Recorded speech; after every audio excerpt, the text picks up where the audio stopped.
All right, so we're gonna start section 2.2, which is linear relations and functions. All right. So if you look on my board here, you're gonna see that I drew a function. Okay, this is linear. All right, it's a line. It depicts a line, and the equation of this function is x plus y equals 6. Right. So in general, relations that form a straight line are called linear relations. Let me say that again. Relations. We talked about relations, remember? We talked about what a relation is. We built them. We have a diagram, we built relations, and we talked about when a relation is a function. So we discussed all of that, right? You guys know when a function is onto, when a function is one-on-one, all that type of stuff we talked about last week. And now we're going to talk about specific functions which are called linear relations or linear functions, okay? So now, linear, the word line occurs in there. So linear means it forms a line. If you look at this point, this dot here, dot, dot, dot, dot, if you draw a line across them, it's linear. It's not crooked. It has to be a straight line, right? It's a straight line, so these are called a linear function. Now, if you have a set of dots that do not form a line, it's called non-linear relation, right? Say if I have this here. If I were to graph this, and if I have this, that, this, and that. If I was to connect the dot, you see, if I was to connect it, this is not linear. It doesn't form a line, it forms a curve, or these we talked about the parabolas, right? So that would not be linear, that would be non-linear because it's not a straight line. Okay, so that's non-linear. So we're gonna talk about linear today. Now, if you look here, I laid out several examples of linear equations and non-linear. Now, if you look on the first one, we're going to talk about it in a minute. This is the standard form, okay? Standard form of a linear equation. We're going to discuss it in a minute.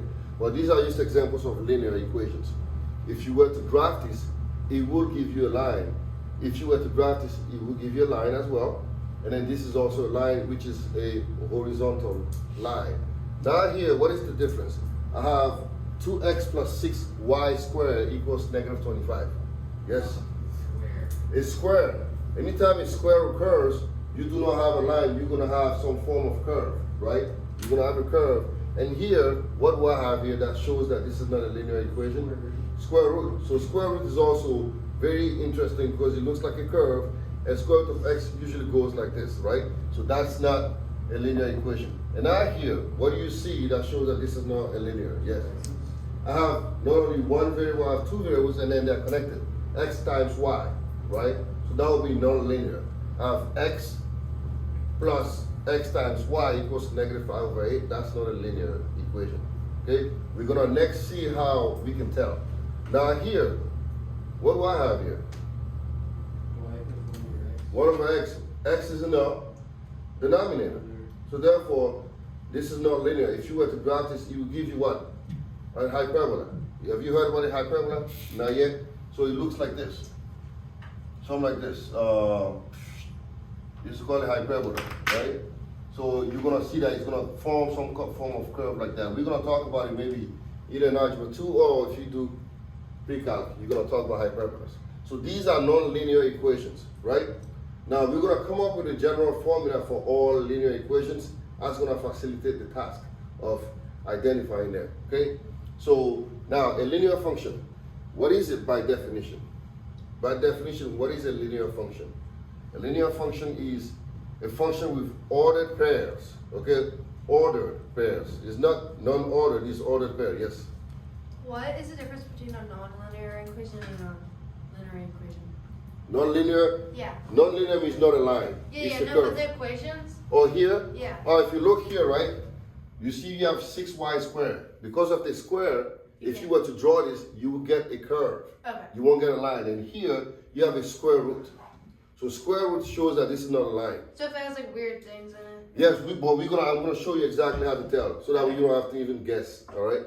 Okay. So now here, so a linear function by definition is a function with ordered pairs that satisfy a linear equation, linear, right? A linear function, this is the key, they can all be written in the form what? F of x equals mx plus b. Anytime you can establish a function that looks like this, you automatically know it is a linear equation, to answer your question, right? So here, for example, can you write this in this format? No way, Jose, right? It ain't happening. So we can't have that. So it's not gonna happen. You have to be able to put it in the form mx plus b for that to like work. If it doesn't work, therefore it's not a linear equation. Okay?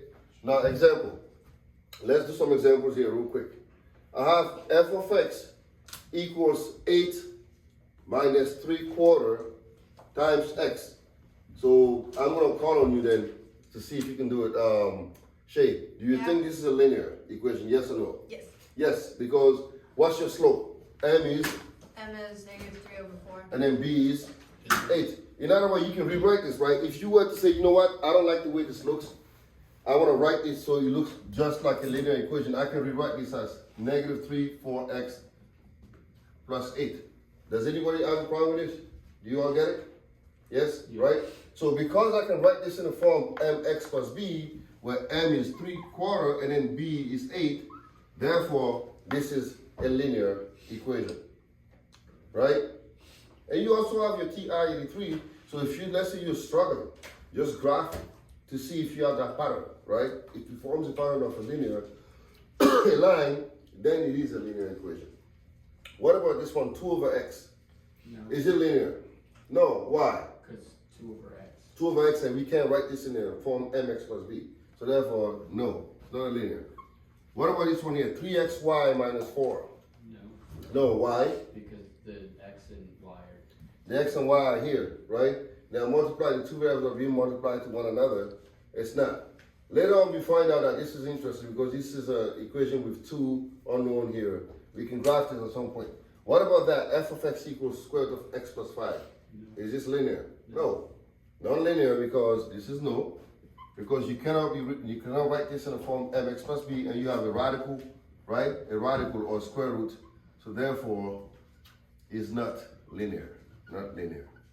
Now what about that? F of x equals 3. Is it linear? Yes. Why? Because it's 3. 3, right? So how can you put this in the form mx plus b so that way it makes sense? Yes. 0x plus 3. 0x plus 3, right? Good answer. 0x plus 3. So yes, this is linear because the slope is what? 0, right? You can still write this in the form mx plus b. You have a 0 slope, so therefore this is still linear, right? Does that make sense? Mm-hmm. All right, this is linear. Now what about the last one? Kaylee, what do you think? Is this linear? No. Why not? Because I don't know, but I just know it's not. It is linear. It is? Yes, is it or not? Yes, so why? So how can you rewrite this? Kaylee, try. How would you write this in the form mx plus b so that way it's linear? What are you even saying? How can you write this in the form mx plus b? So that way you can prove that this is a linear equation.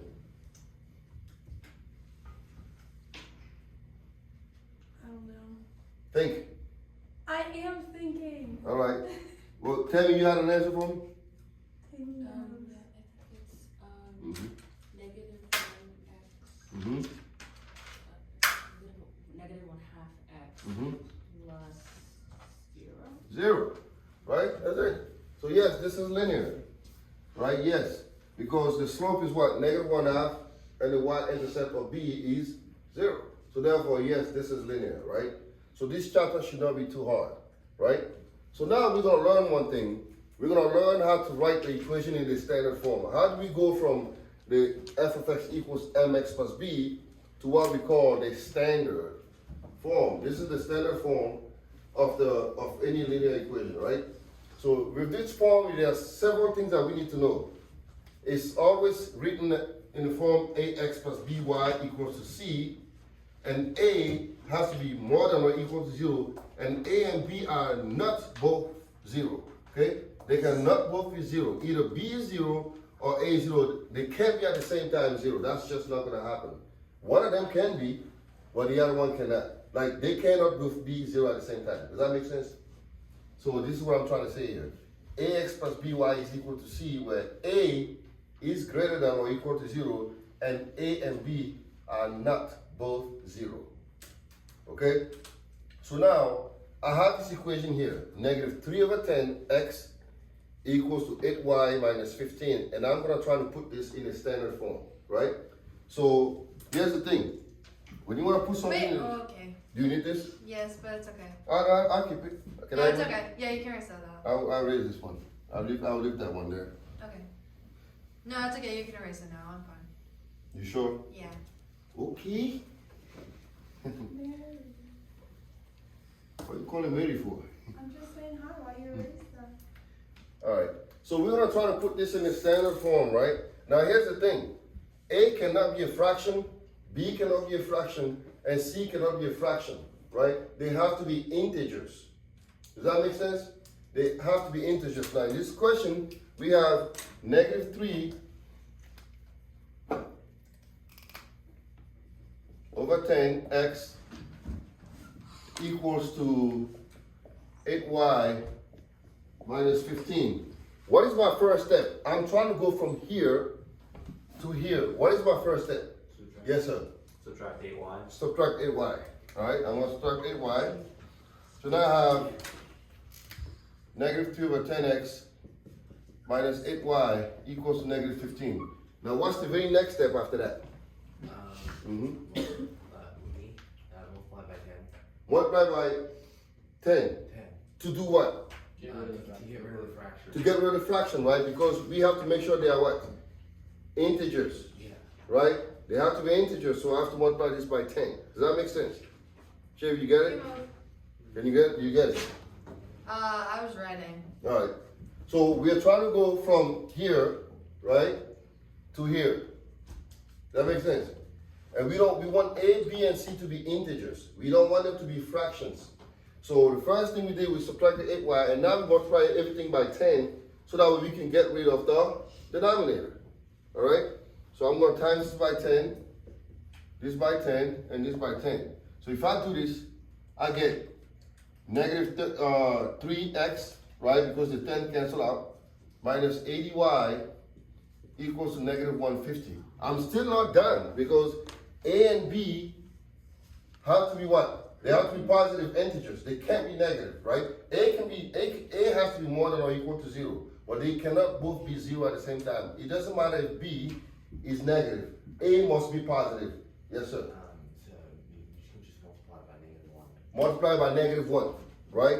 I have to multiply everything by negative 1 so I can get rid of the negative, right? Or if you feel like you're too fast, you don't need to go through these steps, you can multiply everything by what? Negative 10. You could have done that here. You know, you could have done that, or if you want to just be molo, you multiply by negative 1 here at the end, right? So now I get 3x plus 8y equals to 150. 80y. 80y, thank you, equals to 150, right? So Wait, this you is times it. everything by it? By yes, if you do one thing for one term, you have to do the same thing for every term. Okay. You can't just do it for one. If you change one, you have to change everything else here. Okay? Okay. All right. Now let's try to do this for this one here. We got 2y equals 4x plus 5. So what would be my first step? Subtract 4x. Subtract 4x. You know what? That's a good idea, but you make us do more work, right? I'd rather bring the 2y here and then move the 5 here. That's fine. Let's just do that. Subtract the 4x. That's fine. That's a good idea too. Yeah. Negative 4x plus 2y equals to 5. Then what? Yeah, get rid of the negative. Get rid of the negative by doing what? Divide.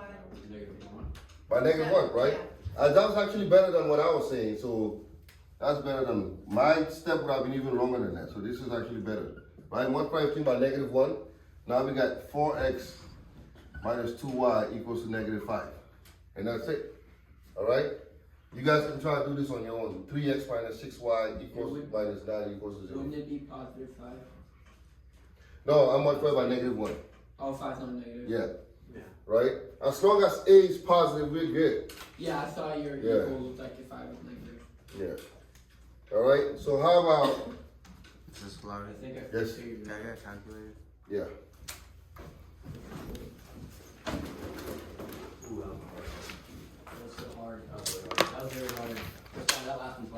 Which one, the last one? Yeah.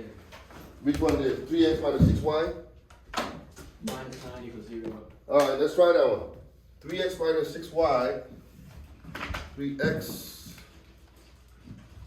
minus 6y minus 9 equals to 0. So what do we do first? That's 9. Add 9, right? So that is 3x minus 6y equals to 9. Is there anything else to do? Yeah. No, we're done. You were joking. Yeah,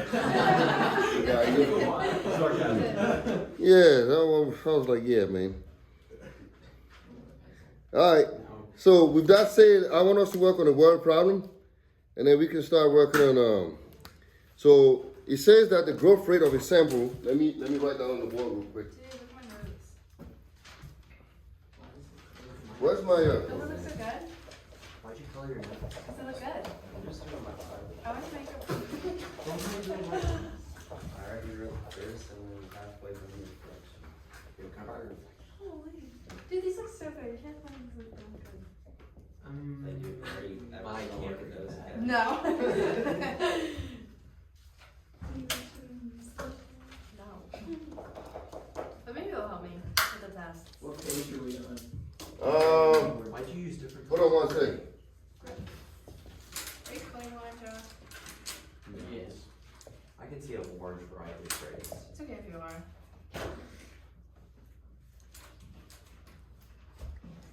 Friends.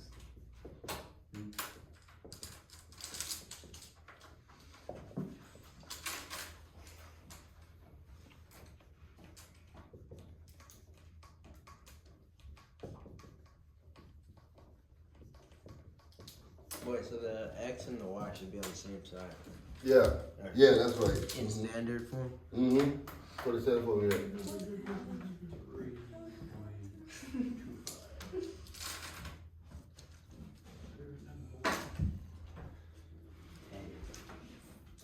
Yes, sir.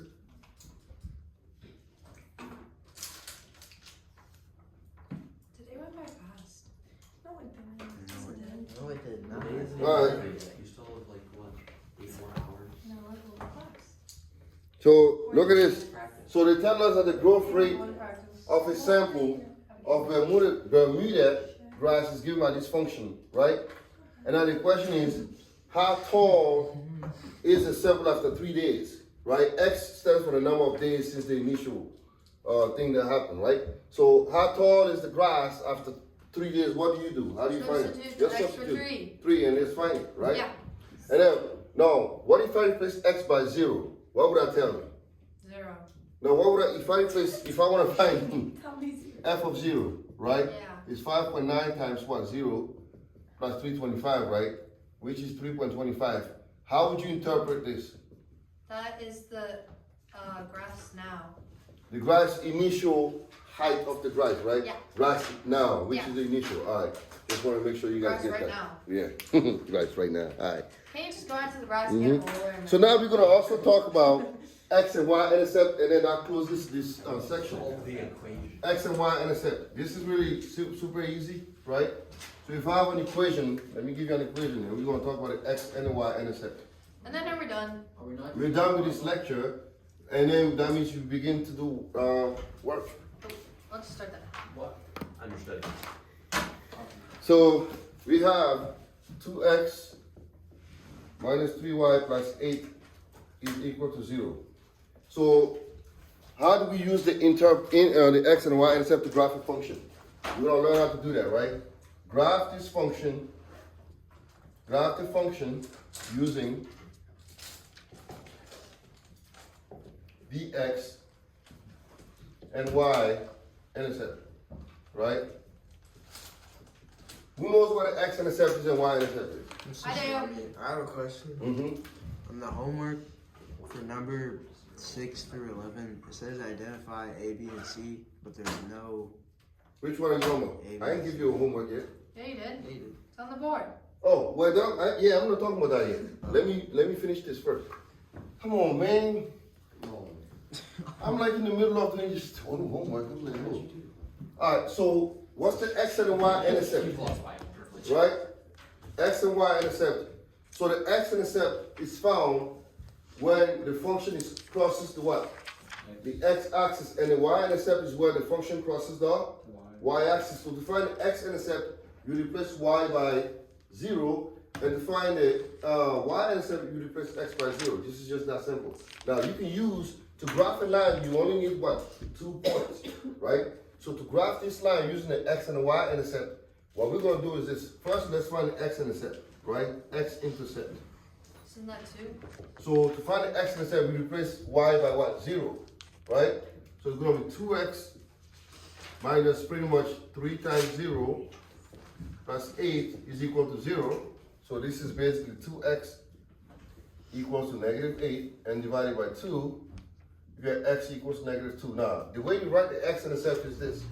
X is -4, y is 0. You have to write this as an ordered pair. You have to be careful how you write that. That's an ordered pair.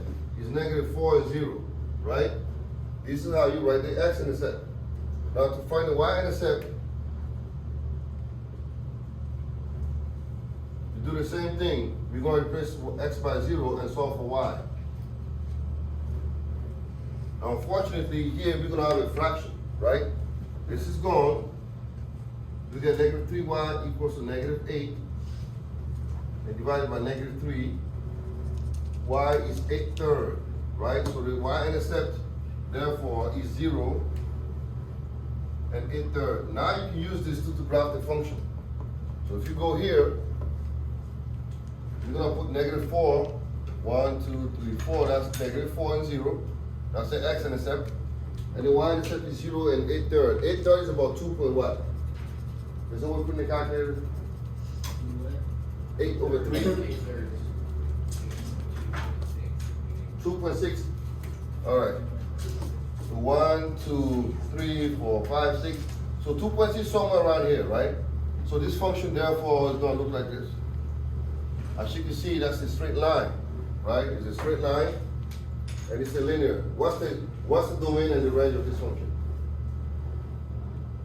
What's the domain? To negative infinity and infinity. What's the range? Negative infinity to What infinity. is it? Is it one-on-one? Yes, right? This is a one-on-one function. Domain is negative infinity to positive infinity. All right? That closes this section, so now you can start on your homework. So many help.